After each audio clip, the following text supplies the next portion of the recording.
5月开始，包括各中心会考、大小小考试陆续要起稿。伫咧台南的国定古迹台湾府城隍庙，都有举办顺利祈愿的活动，吸引到真侪人来咧拜拜，祈求考一个好成绩。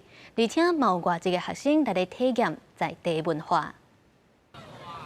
学生穿苏身裤兼派竹笼啊，沿路行去清代时期的台湾府考评遗址，美方带大家认捌地方文化，兼体验早前考生许多的辛苦。当这阵升学考试要登场，未少人会去拜拜求考运顺遂。其中台湾府城隍庙主神威灵公，教前24所的学证书参考公司，嘛有咧相关考试。美方27、28办祈福活动，佮头摆邀请外国人做伙参加。我觉得很有意义，就是把所有的祝福全部都融合在这些的活动里面。发现那边的文化那么多元，很特别，觉得让我跟你们一起参加，让我很开心，很感动。咱庙后拄有一个清代的考棚遗址，较早伊是会当容纳3000了迄个考试桌椅的，来感受到迄个考试的。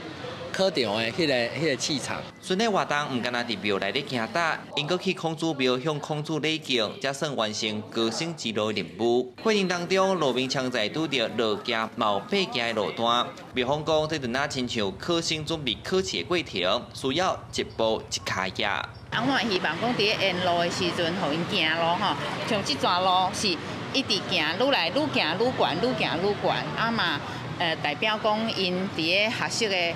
这个阶段考试的阶段是一步一步向前行，慢慢会当愈来愈悬，愈来愈好，安尼意思。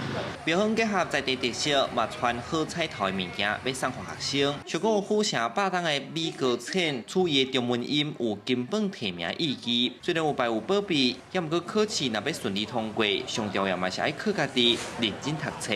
记者李上台南采访报道。